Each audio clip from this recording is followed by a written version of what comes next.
B. Collins. Peter B. Collins, News and Comment. It's Thursday, September 28th, 2017. I didn't deliver a podcast yesterday. You have my apologies, and I'll explain why coming up in the podcast. And yesterday, Trump traveled to Indiana, where he saved, was it 2 million jobs at Carrier? No, it was about 800, and then most of those went away anyhow. He went to Indiana to try to reclaim his stature as a fighter for the working class, the white working class in this country. As we know, that is his preference. And what he did was a big con job, a sales job, where he sold the sizzle of modest reforms and changes for people who earn less than $100,000 as a household, and lavishing on, but not emphasizing, the benefits to corporate taxpayers, the few we have, and the uber wealthy, the 1% in this country. And while I will comment on some of the details, they're sketchy, they're not complete, I want to make my overarching comments about what the Democrats will do. And I encourage you to watch this critically and carefully. Will the Democrats oppose the tax holiday for overseas profits that have been stashed by Apple and Google and other tax cheat companies? No. Will the Democrats fight to prevent the massive cut for wealthy individuals by allowing them to pay at a pass-through rate? And we'll explain that in a moment. I doubt it. Now, there's going to be a lot of drama, and the Democrats will make quite a bit of noise.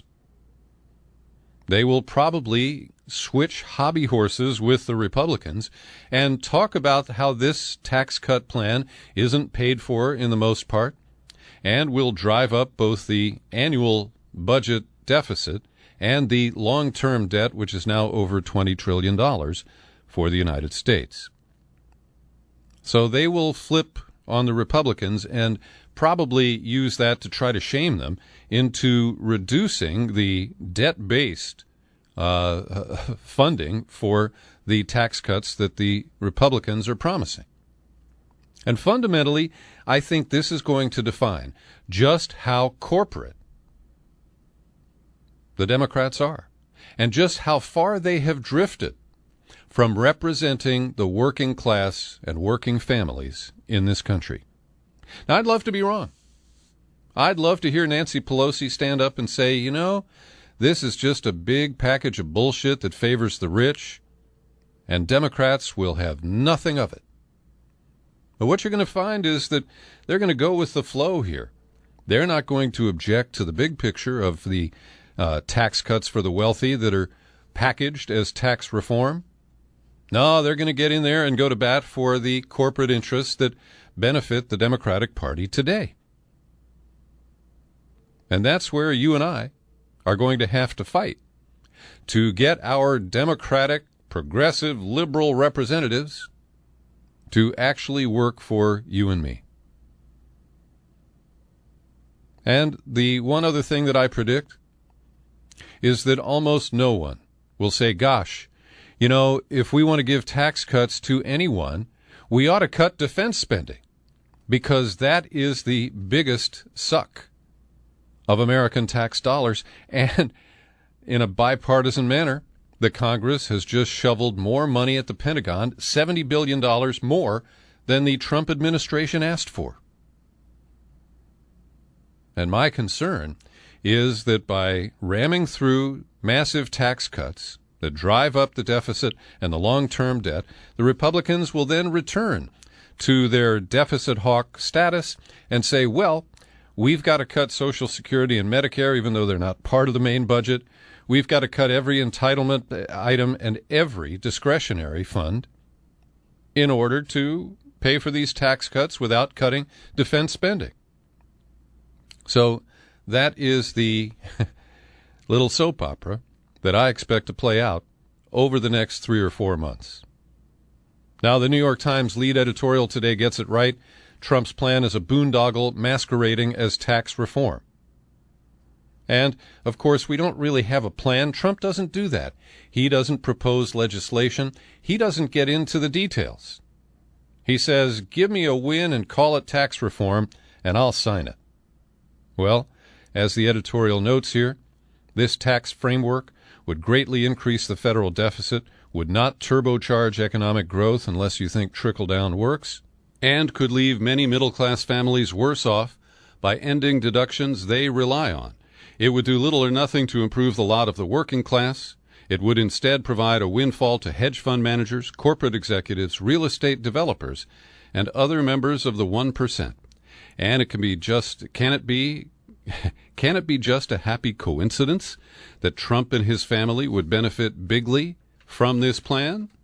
Well, in fact, by gutting the alternative minimum tax, which in the only tax filing we have of Trump in the last 20 years, in 2005, he generated over $30 million in tax. He had to pay an extra $30 million because of the alt minimum tax than he would have under this so-called reform proposal. And the average of the 400 richest households, the average gain would be $5.5 million a year. So this is a really ugly package. And it is going to be sold by the Republicans that it's going to create jobs, it's going to loosen up the economy, it'll pay for itself because of the incredible growth that's going to result. And that, my friends, is all bullshit. So when we get to some of the specifics, they want to double the standard deduction and get people away from Schedule A. And by limiting the mortgage deduction, or at least the taxes that you pay as part of your mortgage, that would be a net loss of significant amounts for average American homeowning families. And while the standard deduction would double to nearly $12,000, they would eliminate the personal exemption, which is worth $4,000 per person. And you can see in a family of 3 to 5, that adds up, and the savings or the benefit of the increased standard deduction is then evaporated. They want to repeal the estate tax, but almost nobody pays it. And likewise, the corporate tax rate, they had talked about cutting it to 15%. They've settled on 20%, down from, I think, 35 is the top stipulated rate. But nobody pays that. The effective corporate tax rate in this country is under 20%. And so there's a lot of spin and a lot of BS in this package. And one of the things that, Trump tried to sell this on is that he hopes by simplifying the tax code that the average family will be able to file a tax return on a single page. And I want to go further than that. To prove that this is really reform, we need to change the whole setup for filing and paying taxes in this country. Because as I discussed with David K. Johnston in an interview earlier this year that was about Trump and his finances, the IRS already has all of your information. Filing a return is really a test of your honesty, because then they compare their databases to what you wrote down as your salary income or your investment income. Then they go and compare that to what your employer said, or what Schwab or T. Rowe Price or whoever you invest with reported to the government. So it's a huge waste of our time. And instead, the government could send me a tax bill saying, hey, Peter, we show that you got this much in wages, you got this much in interest, and this much in capital gains from your massive stock portfolio. And then I could add on either deductions or other income that had not been reported to the IRS. It would simplify the process dramatically. And don't worry, I'm not holding my breath. I have no expectation that will occur. And, of course, Trump had to sell the package with a lot of lies and a lot of stretched comments. Over at the Washington Post, they fact-checked him. And, for example, the president's suggestion that millions of small businesses and farms are affected by the estate tax is absurd. According to the Tax Policy Center, only 5,500 estates in 2017 would have to pay any taxes. out of a total of 3 million estates. And about half of the states subject to the tax would pay an average of about 9%. So, he cannot help himself. He is a compulsive liar. And he also exaggerated the rate that corporations pay and compared it inaccurately to the rest of the world, because the effective rate for U.S. corporations is 27.1%, where the international corporate tax rate averages 27.7%. So we're not, hobbling our corporate masters by taxing them too much. That is pure fiction. And the Trump plan calls for the return of overseas profits stashed by Apple and other companies like that, but doesn't claim or doesn't say what the terms of that tax amnesty would be. And all these mofos who are opposed to amnesty for undocumented immigrants will, of course, support amnesty for American corporations that have used accountants and lawyers to evade taxes for years, and they will have no penalty and no accountability for the actions that they took. And the New York Times also points out a loophole that is being created by this proposed tax reform package, and it's even admitted by the people who wrote this so-called framework. And that is, they want to reduce the rate that is applied to pass-through entities. And I operate that way. I have a business, I'm self-employed, and I pay taxes on the net amount of my business income. I don't pay taxes twice, once on the company's income and then once on what is left for me. Now, this is fair for small business owners. It's also used for partnerships, limited liability operations based on state laws that vary. And they want to reduce the rate so that a partnership would only pay 25% instead of the current maximum of almost 40%. But this would allow a wealthy executive who works for Google to say, well, look, I'm going to get off the payroll here and I'm going to work as a contractor, and you pay my salary and benefits, all that totaled up, to my personal company. And then I'll only pay 25% taxes instead of maybe 39 or 35 is the top rate proposed under this new shaky plan. So they're taking care of their people. You can count on that. And the deficit hawks, they've gone silent. And as I suggested, we may see some deficit issues raised by Democrats just as a way to rein in the Republicans' enthusiasm for cutting taxes in a profligate and irresponsible way. And as I've pointed out, nobody makes the case that we really need tax cuts to pull us out of the Obama recession, pay for a war. No. They don't even bother to make a case. Everybody knows that tax cuts are good, and just like candy bars or crack, you get a little taste of it and you got to have a whole lot more.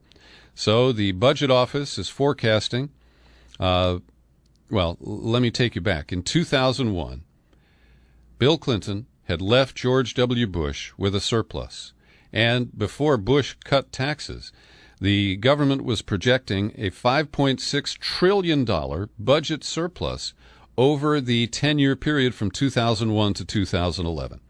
Well, we know that didn't happen because Bush squandered it on tax cuts and the off-the-budget war spending in Iraq and Afghanistan that totaled at least $1 trillion, if not more, to date. So the budget office is forecasting that over the next decade, deficits will total another $10 trillion, and they expect an annual deficit of $1 trillion, and that's just a kind of outside the envelope pencil job on these proposed tax changes. I want to prepare you for the in-depth interview that I'm releasing to subscribers today at peterbcollins.com. It may offend some of our Jewish listeners because Philip Giraldi, a former CIA officer who's been practicing journalism, writing for the American Conservative for almost 15 years, well, Phil Giraldi told it like it is. He wrote an article. It wasn't even published at his main outlet, The American Conservative. The article is entitled, "America's Jews Are Driving America's Wars." And while this steps outside of the boundaries of political correctness in modern America, where we are not allowed to describe the true role of American Jews in supporting the extreme policies of the State of Israel that then are made policy goals, standards of the United States foreign policy, these are very serious issues. And Phil Giraldi has the courage. And in the interview, I acknowledge that I don't always have that courage. I find ways to finesse the issue and to avoid kind of the effort, the outcome of offending people gratuitously. But I consider this really important. Here is an excerpt from my frank, candid, very blunt conversation with Phil Giraldi. The reason that no one takes on the Israel lobby, or I think essentially the issue here is we all talk about the Israel lobby, but that's a euphemism. The Israel lobby is a Jewish lobby. The money, the power, the political access, everything that drives it comes from Jewish resources. And it's a Jewish lobby that is doing things in defense of and assistance to the self-designated Jewish state. And somehow this whole discussion is off the table. And as I said to the gentleman, I said, this is the electrified third rail of American politics. You do not mention Jews in the same context as wars, and that's completely out of the discussion, even if every single person you're identifying as part of the war party is a friend of Israel and is Jewish. That's writer Phil Giraldi, and I'm linking to his article. It's at the Unz Review. UNZ is how Ron Unz spells his name. And I encourage you to read it. And if you can find anything inaccurate, please email me promptly and say, Peter, I don't think this is correct. And you'll hear Phil Giraldi actually walk back one of his corrective proposals where he had said that when Bill Kristol appears on TV, the text, the graphic that appears under his name should identify him as Jewish and outspoken, an outspoken supporter of the State of Israel. Phil and I went back and forth on that, and that is the real interesting takeaway from the interview. And, of course, my in-depth interviews and all the work I do here is made possible by people like you listeners who support me with your subscriptions at peterbcollins.com, including Janet Price, Tim McKay, Joe Perillo, that's Joey Perillo, and Wendy Gebauer. They all kick in $5 or $10 a month, and I'd like you to join them. That way I can pay my bills and head off into retirement at some point. Come on over to peterbcollins.com. You click on the menu button and pull it down, then click on Become a Subscriber. That takes you to the sign-up page where you've got choices, and I hope that you will make one and commit to support this podcast.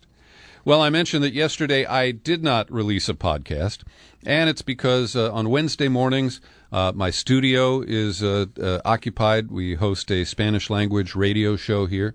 And then yesterday afternoon I had to hightail into San Francisco for a pre-release screening of a powerful new documentary by the Chinese activist, artist, and dissident Ai Weiwei.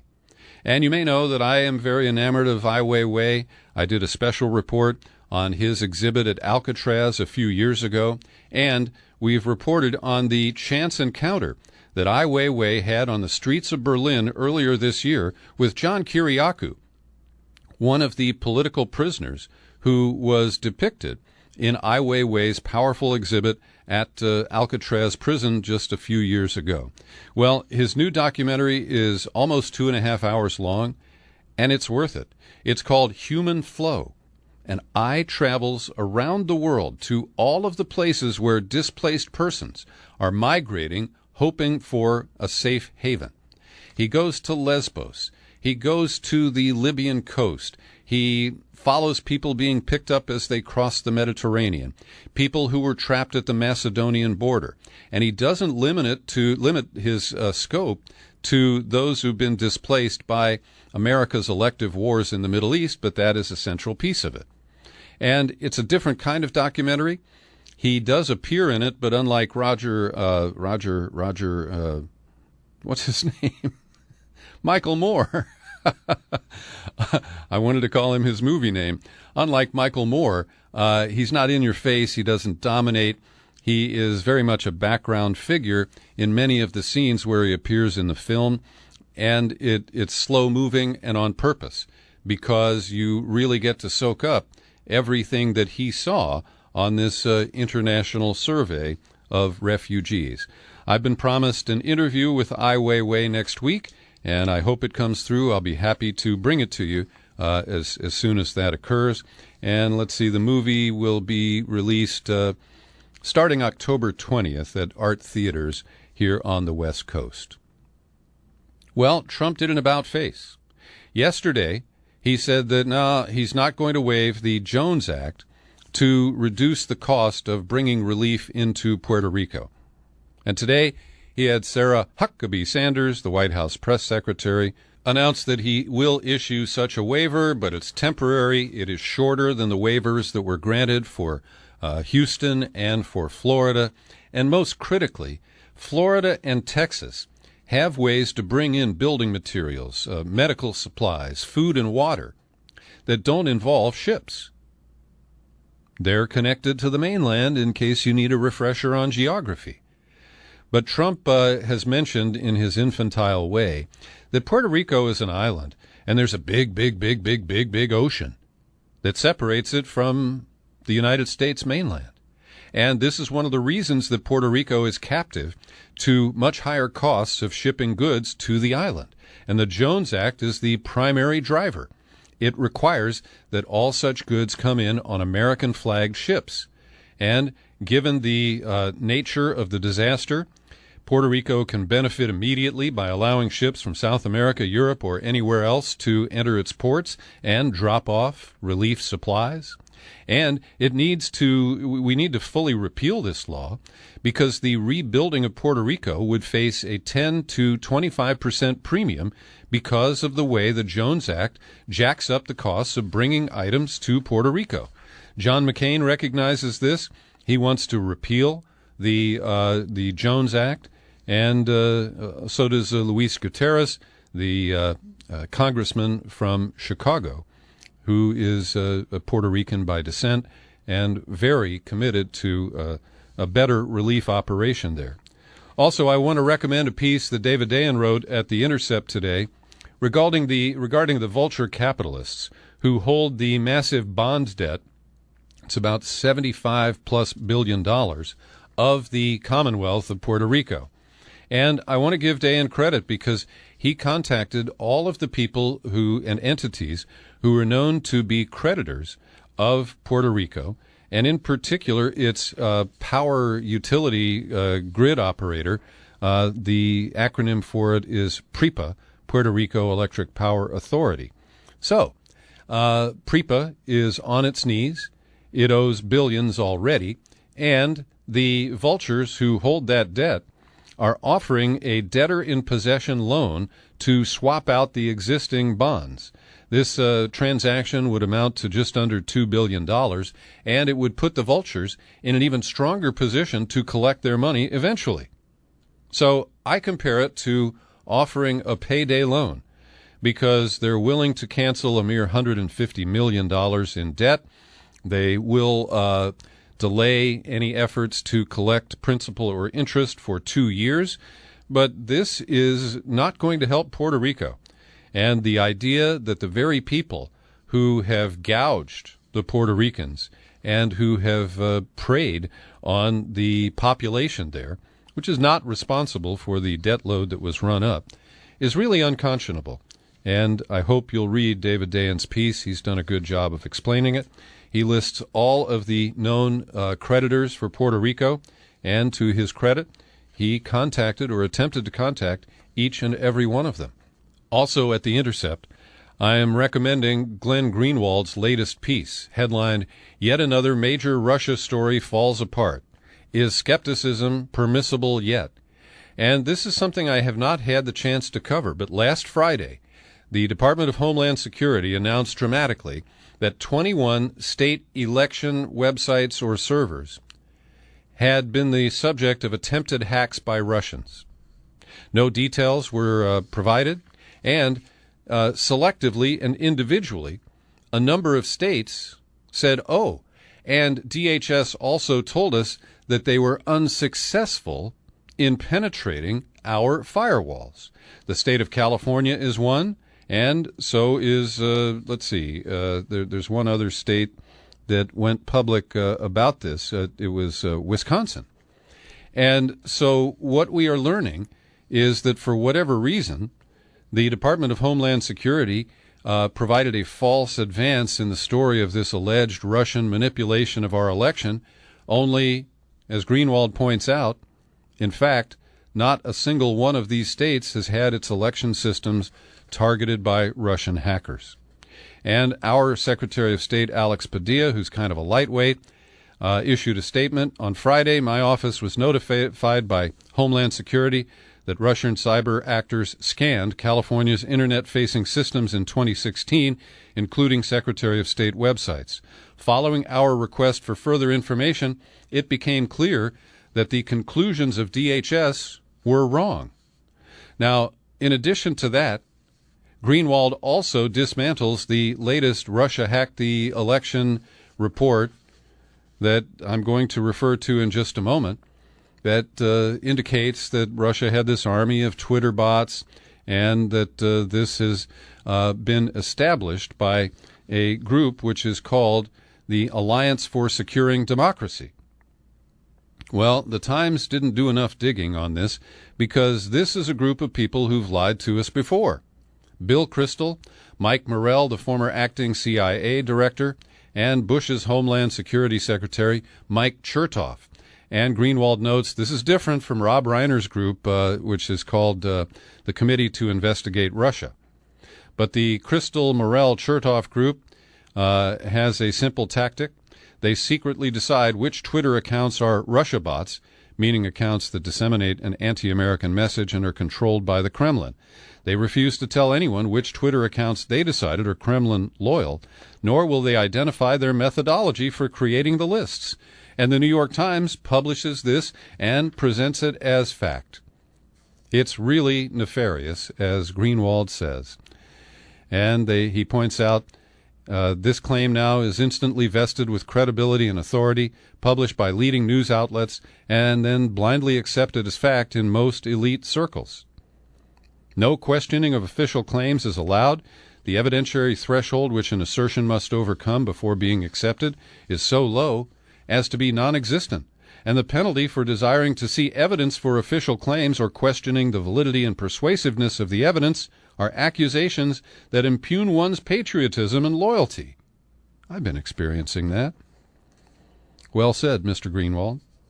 Now to the offending New York Times article published on September 27th under the byline of Scott Shane and Daisuke Wakabayashi.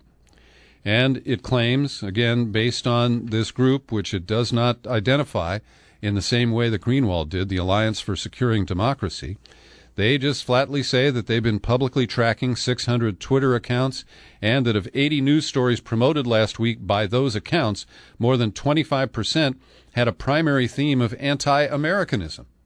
Now, we don't know how anti-Americanism is defined. Is that promoting taking a knee? Is that promoting firing the son of a bitch who takes a knee?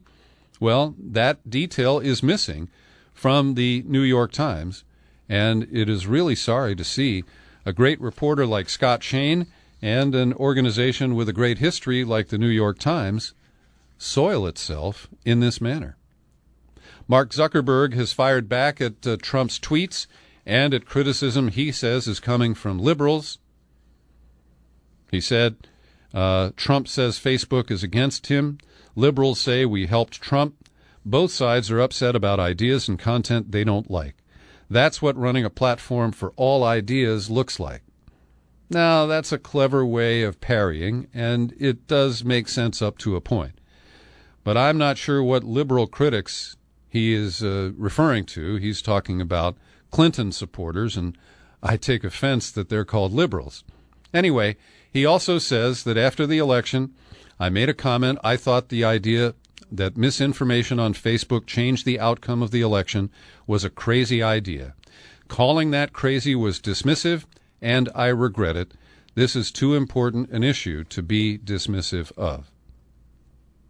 Also, separately, Facebook admitted last week that it had designated a Rohingya insurgent group as a dangerous organization that should be censored, and it admitted its error in that case. And finally today, we note the passing of Playboy magazine and Playboy Empire founder Hugh Hefner at the age of 91. And his legacy is a very mixed bag.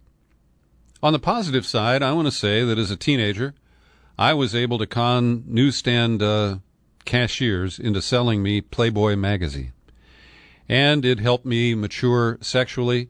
It helped me understand that naked women are not something to be afraid of or to consider sinful.